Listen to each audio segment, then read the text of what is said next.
కన్యా రాశి వాళ్ళకి దూర ప్రయాణాలకు వెళ్ళేటువంటి వాళ్లకు, అదేవిధంగా గృహత్యాగం చేసి ఇల్లు మార్చి ఇంకో కొత్త ప్లేస్లోకి ఎక్కడైనా వెళ్ళి సెటిల్ అవుదాం అనుకునే వాళ్ళకి, ఆ కన్యా రాశి వాళ్ళు ఎవరైనా ఇట్లా ఆలోచిస్తే వాళ్ళకి మాత్రం బాగుంటుంది. వ్యాపారంలో లాభాలు అయితే వస్తాయి, కానీ ఉద్యోగంలో మాత్రం స్థాన మార్పులు జరిగే అవకాశం ఉంటుంది.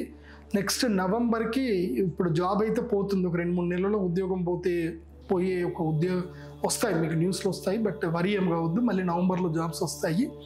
కాబట్టి కన్యా రాశి వారు ఏంటంటే గణపతి ధ్యానం రెగ్యులర్గా చేసుకోండి.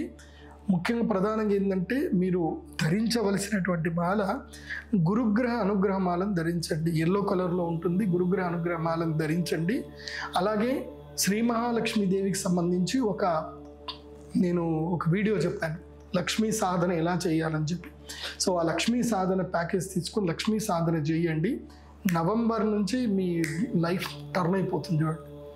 సో మీకు దాదాపుగా 18 నెలల పాటు రాజయోగం నవంబర్ నుంచి స్టార్ట్ అవ్వబోతుంది.